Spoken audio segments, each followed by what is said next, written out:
नमस्कार दोस्तों, स्वागत है आपका आज के मुख्य समाचार में, जिसमें सबसे पहली और बड़ी खबर में आपको बताएंगे कि अग्निपथ योजना के खिलाफ 27 को कांग्रेस करेगी धरना प्रदर्शन। डोटासरा बोले, राहुल गांधी का संदेश, सभी 200 विधानसभाओं में उठाएंगे यूथ की आवाज। इसी के साथ अगली बड़ी खबर में जिक्र होगा कि पैगंबर पर बयान को लेकर नुपुर शर्मा पर शिकंजा, पश्चिम बंगाल पुलिस ने भेजा समन। तीसरी बड़ी खबर में आपको बताएंगे कि अग्निपथ के विरोध में शुक्रवार को जिला मुख्यालय पर धरना देंगे किसान। खबर में आगे जिक्र होगा कि डूबती नैया देख धांधली कर रही है भाजपा। वोटिंग खत्म होते ही चुनाव आयोग पर बरसे अखिलेश यादव। आजमगढ़ रामपुर लोकसभा बाईपोल 2022 से जुड़ी बड़ी खबर। इसी के साथ खबर में आगे बताएंगे कि उद्धव सरकार बचाने को मैदान में उतरे शरद पवार, कहा बहुमत का फैसला अब विधानसभा में होगा। अगली बड़ी खबर में जिक्र होगा कि महाराष्ट्र पॉलिटिकल क्राइसिस के लिए मल्लिकार्जुन खड़गे ने भाजपा को लताड़ा, राष्ट्रपति चुनाव से मामले को जोड़ा। खबर में आगे बताएंगे कि क्या बिहार में बीजेपी चलाएगी ऑपरेशन लोटस, क्या है पूरी रणनीति आपको बताएंगे। इसी के साथ आगे खबर में जिक्र होगा कि अंधे हैं हम, दिख ही कहाँ रहा है, बूथों को खाली देख भड़के आजम खान, बोले हिटलर से आगे निकल गई बीजेपी।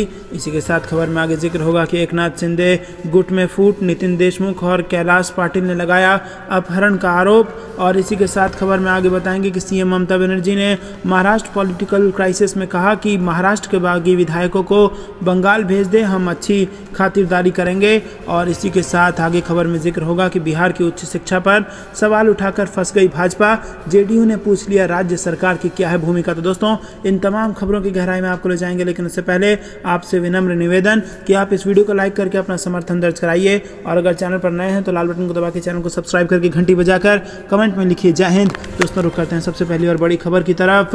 अग्निपथ के खिलाफ 27 को कांग्रेस करेगी धरना प्रदर्शन। डोटासरा बोले, राहुल गांधी का संदेश, सभी 200 विधानसभाओं में उठाएंगे यूथ की आवाज। जी हां दोस्तों, कांग्रेस पार्टी केंद्र सरकार की अग्निपथ स्कीम के विरोध में 27 जून को राजस्थान के सभी 200 विधानसभा क्षेत्रों में युवाओं के साथ धरना प्रदर्शन करेगी। प्रदेश कांग्रेस अध्यक्ष गोविंद सिंह डोटासरा ने कहा कि यह फैसला कांग्रेस पार्टी ने लिया है। राहुल गांधी का संदेश है कि 27 जून को राजस्थान में तमाम कांग्रेस विधायक, पार्टी पदाधिकारी, कांग्रेस नेता युवाओं के साथ उनकी ताकत बनकर न्याय के लिए शांतिपूर्ण धरना प्रदर्शन करेंगे। प्रधानमंत्री और गृह मंत्री तक युवाओं की मांग जाए, हम इसकी पूरी कोशिश करेंगे।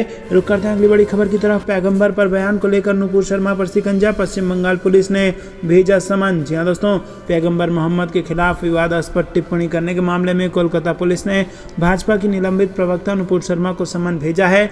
कोलकाता पुलिस ने पहले भी नुपुर शर्मा को समन भेजा था, जिस पर उन्होंने जान को खतरा बताते हुए पेशी से राहत मांगी थी। इसके बाद एक बार फिर कोलकाता पुलिस ने समन भेजकर उन्हें 25 जून को पेश होने को कहा है। 20 जून को पश्चिम बंगाल विधानसभा में नुपुर शर्मा के बयान के खिलाफ निंदा प्रस्ताव पास किया गया था।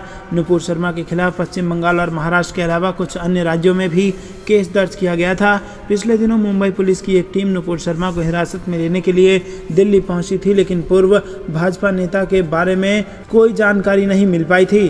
दोस्तों, रुक करते हैं अगली बड़ी खबर की तरफ। अग्निपथ के विरोध में शुक्रवार को जिला मुख्यालय पर धरना देंगे किसान। जी हां दोस्तों, अग्निपथ योजना के विरोध में पिछले दिनों हुए भारत बंद के बाद अब संयुक्त किसान मोर्चा ने भी अपना विरोध दर्ज कराने का फैसला लिया है। संयुक्त किसान मोर्चा ने सेना में भर्ती की नई अग्निपथ योजना के खिलाफ युवाओं के विरोध को अपना समर्थन घोषित किया। विरोध प्रदर्शन को शांतिपूर्ण बनाए रखने की अपील करते हुए संयुक्त किसान मोर्चा ने इस योजना को जवान विरोधी, किसान विरोधी और राष्ट्र विरोधी बताया, और इसीलिए संयुक्त किसान मोर्चा शुक्रवार को देश भर में विरोध प्रदर्शन करके विरोध दिवस मनाएगा। संयुक्त किसान मोर्चा के संयोजक जगतार सिंह ने बताया कि सभी जिला, तहसील या ब्लॉक मुख्यालय पर शांतिपूर्ण प्रदर्शन होगा।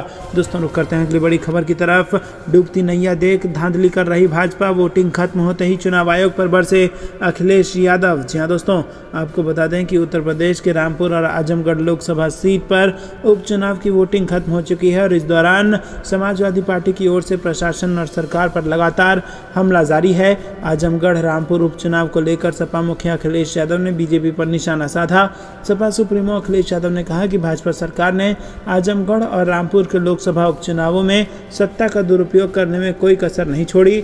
मतदान को प्रभावित करने के लिए तमाम तरह के अवरोध खड़े किए गए। अखिलेश यादव ने कहा कि स्थानीय पुलिस से पार्टी कार्यकर्ताओं को प्रताड़ित कराया गया तथा भाजपा के पक्ष में मतदान करने के लिए उन पर नाजायज दबाव डाला गया। अखिलेश ने चुनाव आयोग पर सवाल उठाते हुए कहा कि भारत निर्वाचन आयोग से की गई शिकायतों के बावजूद भी निर्वाचन मशीनरी कई मतदान केंद्रों पर मूक दर्शक बनी रही। मतदाताओं को निर्भयता के साथ मतदान नहीं करने दिया गया। अखिलेश यादव ने कहा कि भाजपा द्वारा सभी संवैधानिक संस्थाओं को सुनियोजित तरीके से कमजोर करने का काम किया जा रहा है। भाजपा सरकार उपचुनाव में अपनी हार से घबराकर जारी मतदान को प्रभावित करने के लिए रामपुर के सौर विधानसभा में सत्ता के जोर से मतदाताओं को मतदान करने से रोका गया। दोस्तों, रुक करते हैं अगली बड़ी खबर की तरफ। उद्धव सरकार बचाने को मैदान में उतरे शरद पवार, कहा बहुमत का फैसला अब विधानसभा में होगा। जी हाँ दोस्तों, महाराष्ट्र में जैसे जैसे समय गुजर रहा है वैसे वैसे नए सियासी घटनाक्रम सामने आ रहे हैं। शिवसेना के बदलते हुए तेवरों के बीच एनसीपी प्रमुख शरद पवार ने भी अब तर्क तेवर दिखाए हैं। दरअसल एनसीपी विधायकों के साथ मीटिंग के बाद शरद पवार ने कहा कि हम सरकार बचाने की हर संभव कोशिश कर रहे हैं और आगे भी करेंगे। मौजूदा समय में बहुमत उद्धव ठाकरे के पास है और अगर समीकरण बदलते हैं तो फिर बहुमत का फैसला विधानसभा में होगा। एनसीपी विधायकों के साथ मीटिंग के बाद शरद पवार ने कहा कि फिलहाल उद्धव सरकार के पास बहुमत है और आगे बहुमत रहेगा या नहीं इसका फैसला विधानसभा में होगा। विधानसभा में जब प्रक्रियाओं का पालन किया जाएगा तो ये साबित हो जाएगा कि ये सरकार बहुमत में है। शरद पवार ने शिवसेना के बागी विधायकों पर निशाना साधते हुए कहा कि 2.5 साल पहले इन्हें हिंदुत्व क्यों याद नहीं आया था। बागी विधायकों को हर हाल में इसकी कीमत चुकानी होगी। दोस्तों, रुक करते हैं अगली बड़ी खबर की तरफ। महाराष्ट्र पॉलिटिकल क्राइसिस के लिए मल्लिकार्जुन खड़गे ने भाजपा को लताड़ा, राष्ट्रपति चुनाव से इस मामले को जोड़ा। जी हाँ दोस्तों, महाराष्ट्र के राजनीतिक संकट को कांग्रेस पार्टी ने राष्ट्रपति चुनाव से जोड़ दिया है। कांग्रेस पार्टी ने बृहस्पतिवार को आरोप लगाया कि भारतीय जनता पार्टी एवं केंद्र सरकार राष्ट्रपति चुनाव में संख्या बल जुटाने के मकसद से महाराष्ट्र की महाविकास अघाड़ी सरकार को अस्थिर करने का खेल कर रही है। कांग्रेस पार्टी के वरिष्ठ नेता मल्लिकार्जुन खड़गे ने भी ये कहा कि शिवसेना नेता संजय राउत ने महाविकास अघाड़ी सरकार से उनकी पार्टी के बाहर निकलने की संभावना संबंधी बयान इसलिए दिया होगा ताकि उनके विधायक वापस लौटकर मुख्यमंत्री उद्धव ठाकरे के समक्ष अपनी बात रख सकें। मल्लिकार्जुन खड़गे ने संवाददाताओं से कहा कि भाजपा महाराष्ट्र की सरकार गिराने की बहुत कोशिश कर रही है। शिवसेना के विधायकों को पहले सूरत और फिर गुवाहाटी ले जाया गया और ये भाजपा के खेल है। महाविकास अघाड़ी सरकार एक मजबूत सरकार है लेकिन भाजपा उसे अस्थिर करने के लिए पूरी कोशिश कर रही है। दोस्तों, रुक करते हैं अगली बड़ी खबर की तरफ। क्या बिहार में बीजेपी चलाएगी ऑपरेशन लोटस? क्या है पूरी रणनीति? आपको बता दें दोस्तों कि महाराष्ट्र में सियासी भूचाल के बाद से बीजेपी का ऑपरेशन लोटस एक बार फिर चर्चा में आ गया है। यहाँ शिवसेना के मंत्री एकनाथ शिंदे बगावत पर उतर आए हैं। गुवाहाटी में कई विधायकों के साथ डेरा जमाए हुए हैं और इधर बिहार में भी बार बार बीजेपी जेडीयू की तनातनी और बयानबाजी के बीच इस बात की चर्चा शुरू हो गई है कि बिहार में बीजेपी अपने ऑपरेशन लोटस को कब और कैसे शुरू करेगी। गौर करने वाली बात यह है कि बिहार में बीजेपी रणनीतिक रूप से काफ़ी मजबूत कंडीशन में है। इतना ही नहीं, राजनीतिक मैनेजमेंट में भी वो आक्रामक है और बीजेपी के एक नेता की माने तो बीजेपी लॉन्ग टर्म और शॉर्ट दो तरह के गोल सेट करती है जिस पर वो धीरे धीरे आगे बढ़ती है। दोस्तों, रुक करते हैं अगली बड़ी खबर की तरफ। अंधे हैं हम, दिख ही कहाँ रहा है। बूथों को खाली देख भड़के आजम खान बोले हिटलर से आगे निकल गई भाजपा। जी हाँ दोस्तों, यूपी की रामपुर लोकसभा उपचुनाव में वोट डालने आए सपा नेता आजम खान बूथों को खाली देखकर भड़क गए। उन्होंने कहा कि आतंक के साए में वोट डालने आया हूँ, बीजेपी हिटलर से आगे निकल गई है। पुलिस प्रशासन द्वारा हमारे लोगों को वोट नहीं डालने दिया जा रहा है। पुलिस की 50 गाड़ियां खड़ी हैं, पुलिस अधिकारी खड़े हैं, वो वोटर्स को रोक रहे हैं। मोहल्ले की सड़कों पर वोटर्स खड़े हैं और के नाके पर पुलिस खड़ी है। जब आजम खान से पूछा गया कि चुनाव किस तरफ जा रहा है, इस पर आजम खान ने कहा कि चुनाव ही कहाँ हो रहा है, जाएगा किस तरफ, ये चुनाव होता है, यहाँ तो हिटलर ने भी नहीं किया होगा, आपको दिख रहा है ये निष्पक्ष चुनाव नहीं हो रहा है। दोस्तों, रुक तरफ आजमगढ़ रामपुर में उपचुनाव को लेकर सपा ने खटखटाया, चुनाव आयोग का दरवाजा बीजेपी पर लगाए ये गंभीर आरोप। जी हाँ दोस्तों, आपको बता दें कि उत्तर प्रदेश के आजमगढ़ व रामपुर में लोकसभा सीट पर हो रहे उपचुनाव को लेकर 23 जून को वोटिंग होनी है और उससे पहले समाजवादी पार्टी ने चुनाव आयोग का दरवाजा खटखटाया है। सपा ने सत्ताधारी बीजेपी पर चुनाव जीतने के लिए धांधली किए जाने की आशंका जताते हुए मुख्य निर्वाचन अधिकारी को पत्र लिखा है और पत्र के जरिए सपा ने स्वतंत्र, पारदर्शी व निष्पक्ष मतदान कराने के लिए अधिकारियों को सख्त आदेश देने की मांग की है। वहीं सपा मुखिया अखिलेश यादव के निर्देश पर प्रदेश अध्यक्ष अध्यक्ष नरेश उत्तम ने बुधवार को मुख्य चुनाव अधिकारी को पत्र लिखा है, जिसमें उन्होंने बीजेपी पर आरोप लगाया है कि भाजपा हार के डर से सत्ता के दुरुपयोग पर उतारू है और सपा के कार्यकर्ताओं को झूठे केस में फंसाने की साजिश कर रही है। शिकायती पत्र में कहा गया है कि आजमगढ़ सीट के विधानसभा क्षेत्र सगड़ी, गोपालपुर और मेहनगर के कई गांवों में सरकार के दबाव में प्रशासन द्वारा सपा के कार्यकर्ताओं व ग्राम प्रधानों को धमकाया जा रहा है।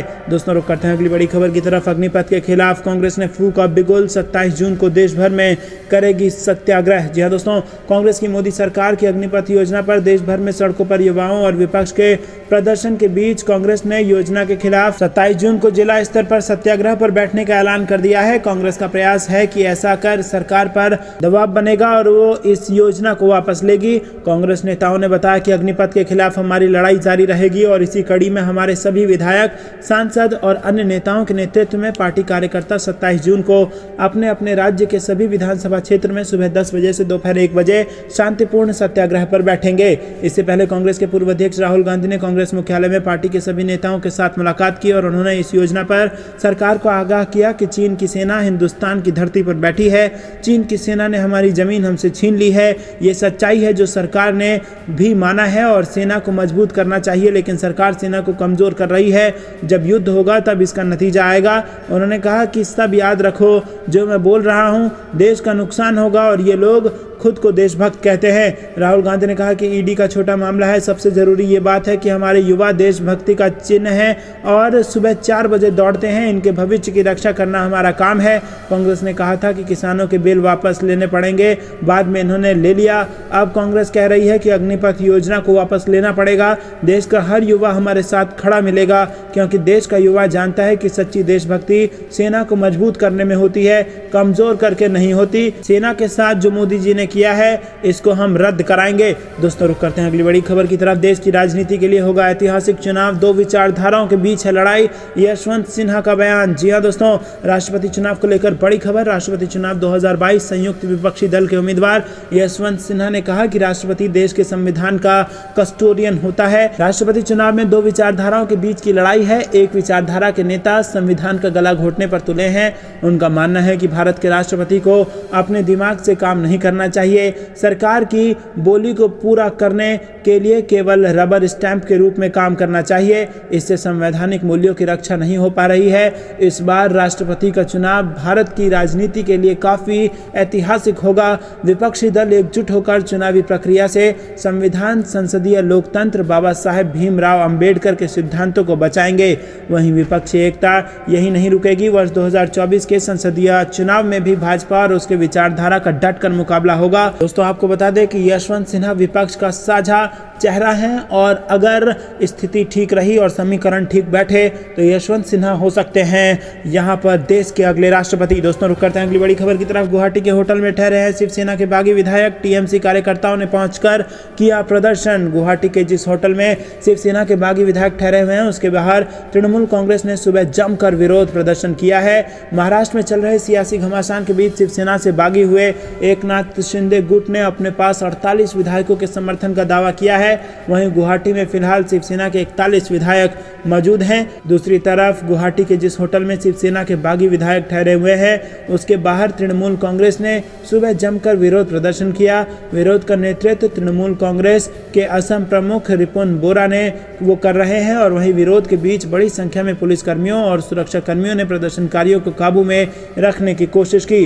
दोस्तों, रुक करते हैं अगली बड़ी खबर की तरफ। आम आदमी पार्टी के कार्यकर्ताओं ने गुजरात में मुफ्त बिजली के लिए शुरू किया अभियान। जी हां दोस्तों, आपको बता दें कि आम आदमी पार्टी के कार्यकर्ता दिल्ली मॉडल का हवाला देते हुए गुजरात में भारतीय जनता पार्टी सरकार से मुफ्त या सस्ती बिजली मुहैया कराने की मांग करते हुए सड़कों पर उतर आए हैं। आम आदमी पार्टी दिसंबर में होने वाले गुजरात विधानसभा चुनावों में सभी 182 सीटों पर चुनाव लड़ना चाहती है और पार्टी ने मतदाताओं को आकर्षित करने और सत्तारूढ़ भाजपा को चुनौती देने के लिए मुफ्त बिजली के मुद्दे को प्रमुखता से उठाया है। आम आदमी पार्टी की ओर से 15 जून को शुरू किया गया मुफ्त बिजली आंदोलन 26 जून तक जारी रहेगा। आम आदमी पार्टी के कार्यकर्ता 15 दिनों तक चलने वाले इस अभियान के तहत मशाल यात्रा, पद यात्रा और साइकिल रैलियों का आयोजन करेंगे। पार्टी सूत्रों के मुताबिक आम आदमी पार्टी के राष्ट्रीय संयोजक और दिल्ली के मुख्यमंत्री अरविंद केजरीवाल के चुनाव प्रचार समापन के दौरान गुजरात में मौजूद रहने की संभावना है। पार्टी के नवनियुक्त राष्ट्रीय संयुक्त सचिव यशोदान गढ़वी ने बुधवार को कहा कि गुजरात के लोगों को बताया जा रहा है कि केजरीवाल सरकार द्वारा दिल्ली में 200 यूनिट बिजली मुफ्त दी जाती है और पूरी दिल्ली में 24 घंटे बिजली उपलब्ध है। दोस्तों रुक करते हैं अगली बड़ी खबर की तरफ। सावधान, बिहार में कोविड ने बढ़ाई टेंशन, 4.5 महीने बाद पटना में कोरोना विस्फोट। जी हां दोस्तों, बिहार में कोरोना संक्रमण ने एक बार फिर टेंशन बढ़ा दी है। बुधवार को बीते 24 घंटे के भीतर मिले नए केस का आंकड़ा 126 पहुंच गया है और इनमें से 83 केस अकेले राजधानी पटना से है। पटना में 4 महीने और 17 दिन बाद सबसे ज़्यादा नए संक्रमित पाए गए हैं। यही नहीं, बीते 24 घंटे में ही यहां कोरोना का ग्राफ बढ़कर दोगुना हो गया है। मंगलवार को यहां 39 संक्रमित ही मिले थे। इससे पहले 5 फरवरी 2022 को 129 संक्रमित मिले थे। इसके बाद से कोरोना संक्रमितों का आंकड़ा बहुत कम ही रहा। 5 फरवरी के बाद पहली 80 से ज़्यादा केस आए। बुधवार को कोरोना पॉजिटिव आए मरीजों में पीएमसीएच के एक सीनियर डॉक्टर और 2 जूनियर महिला डॉक्टर भी शामिल हैं। वहीं एक ही परिवार और मोहल्ले के कई संक्रमित मिले हैं। दोस्तों रुक करते हैं अगली बड़ी खबर की तरफ। यहाँ पर आपको बता दें कि राहुल गांधी ने पायलट का उदाहरण देकर अशोक गहलोत को दिया संदेश, सचिन को मिलेगा वफादारी का इनाम। जी हाँ दोस्तों, कांग्रेस के पूर्व अध्यक्ष राहुल गांधी ने सब्र रखने के खुद के साथ सचिन पायलट का उदाहरण देकर नई सियासी चर्चाएं छेड़ दी है। राहुल गांधी के बयान के बाद प्रदेश के सियासत में एक बार फिर सियासी चर्चाएं उफान पर हैं और अटकलों का बाजार गर्म है। विधानसभा चुनाव 2023 में सचिन पायलट को बड़ी जिम्मेदारी दी जा सकती है। राहुल गांधी ने संकेत दिया है कि राजस्थान में सीएम अशोक गहलोत का विकल्प तैयार है। पार्टी सचिन पायलट में संभावनाएं देखती है। पंजाब की तरह नेतृत्व परिवर्तन हो सकता है। उल्लेखनीय है कि राहुल गांधी ने कहा है कि ईडी के अफसरों ने मुझसे आखिरी दिन पूछा कि आपने सब सवालों के जवाब दिए, इतना पेशेंस कहां से आता है? तो मैंने कहा कि ये तो बता नहीं सकता। राहुल गांधी ने कहा कि जानते हो पेशेंस कहां से आया? कांग्रेस में 2004 से काम कर रहा हूं, पेशेंस नहीं आएगा तो क्या आएगा? इस बात को कांग्रेस का हर नेता समझता है। देखो सचिन पायलट बैठे हैं। राहुल गांधी ने बुधवार को दिल्ली में एआईसीसी में कांग्रेस कार्यकर्ता को संबोधित किया। दोस्तों रुक करते हैं अगली बड़ी खबर की तरफ, जो कि रामपुर चुनाव से जुड़ी आ रही है। सपा का कार्यकर्ताओं के हिरासत में लिए जाने का दावा, अखिलेश यादव ने साधा निशाना। जी हां दोस्तों, उत्तर प्रदेश के रामपुर लोकसभा सीट पर उपचुनाव की वोटिंग चल रही है। इस दौरान समाजवादी पार्टी की ओर से प्रशासन और सरकार पर लगातार हमला जारी है। सपा कार्यकर्ताओं को हिरासत में लिए जाने का दावा किया जा रहा है और सपा का दावा है कि उनके 250 से 300 कार्यकर्ताओं को हिरासत में ले लिया गया। रामपुर लोकसभा उपचुनाव की वोटिंग से पहले पुलिस की इस कार्रवाई पर पार्टी की ओर से करारा हमला बोला गया है। कार्यकर्ताओं की गिरफ्तारी के मामले को लेकर आजम खान भी सक्रिय हैं और उनके सारी रात इस मामले की जानकारी लिए जाते रहने की बात कही जा रही है। दोस्तों रुक करते हैं अगली बड़ी खबर की तरफ। चुनाव गए तो बीजेपी इन्हें कचरे में डाल देगी, सामना के जरिए शिवसेना की बागी विधायकों को चेतावनी। जी हां दोस्तों, आपको बता दें कि महाराष्ट्र में सियासी संकट के बीच शिवसेना के मुखपत्र सामना के जरिए सीएम उद्धव ठाकरे ने बागी विधायकों पर जमकर हमला बोला। एक संपादकीय में कहा गया कि शिवसेना के टिकट पर पैसों पर निर्वाचित हुए मेहनतवीर विधायक बीजेपी की गिरफ्त में फंस गए हैं। वह पहले सूरत और बाद में विशेष विमान से असम चले गए और इन विधायकों की इतनी भागदौड़ क्यों चल रही है? शिवसेना के अंतर्गत जो घटनाक्रम चल रहा है उससे हमारा संबंध नहीं। ऐसा मजाक बीजेपी को तो नहीं करना चाहिए। सूरत के जिस होटल में यह महामंडल था वहां महाराष्ट्र के भाजपाई लोग उपस्थित थे। फिर सूरत से इन लोगों के असम जाते ही गुवाहाटी हवाई अड्डे पर असम के मंत्री स्वागत के लिए मौजूद रहते हैं। दोस्तों पीएम मोदी को अग्निपथ योजना लेनी पड़ेगी वापस, राहुल गांधी का ऐलान। जी हां दोस्तों, कांग्रेस के पूर्व अध्यक्ष राहुल गांधी ने सेना में अल्पकालिक भर्ती की नई अग्निपथ योजना को देश एवं सेना के साथ मोदी सरकार का नया धोखा करार देते हुए बुधवार को दावा किया कि प्रधानमंत्री नरेंद्र मोदी को इस योजना को वापस लेना पड़ेगा और उन्होंने नेशनल हेराल्ड समाचार पत्र से जुड़े कथित धन शोधन के मामले में उनके प्रवर्तन निदेशालय की 5 दिनों तक चली पूछताछ के दौरान एकजुटता प्रकट करने के लिए कांग्रेस के नेताओं एवं कार्यकर्ताओं को धन्यवाद देते हुए कहा कि कांग्रेस के नेताओं और कार्यकर्ताओं को डराया एवं धमकाया नहीं जा सकता। राहुल गांधी ने कांग्रेस मुख्यालय में मौजूद कांग्रेस के वरिष्ठ नेताओं, सांसदों एवं विधायकों को संबोधित करते हुए ये भी कहा कि ईडी की उनसे पूछताछ एक छोटा मामला है, क्योंकि बेरोजगारी और अग्निपथ योजना आज सबसे जरूरी मुद्दे हैं। उन्होंने कहा कि मेरा मामला छोटा सा मामला है, सच कहूँ तो ये ज़रूरी भी नहीं है। आज सबसे ज़रूरी बात रोजगार की है। लघु एवं मध्यम उद्योग देश की रीढ़ की हड्डी है। नरेंद्र मोदी जी ने इस रीढ़ की हड्डी को तोड़ दिया है। ये बात मैं महीनों से कहता आ रहा हूँ। राहुल गांधी ने दावा किया कि जो हमारे युवा सेना में भर्ती के लिए रोज सुबह दौड़ते हैं, उनसे मैं कह रहा हूँ कि प्रधानमंत्री ने देश की रीढ़ की हड्डी को तोड़ दिया है और ये देश अब रोजगार नहीं दे पाएगा। उन्होंने ये आरोप भी लगाया कि प्रधानमंत्री मोदी ने देश को 2-3 उद्योगपतियों के हवाले कर दिया है। दोस्तों, आपके क्या विचार हैं कमेंट में ज़रूर बताइए। क्या आप भी राहुल गांधी के इस बात का समर्थन करते हैं? हाँ या ना में अपनी राय बताइए और वीडियो को लाइक करके समर्थन जरूर दर्ज कराइए। तो दोस्तों, ये थी दिन भर कुछ बेहतरीन और बड़ी खबरें। तक बने रहने के लिए बहुत बहुत धन्यवाद। देख रहे थे आपका अपना चैनल जय हिंद जय भारत।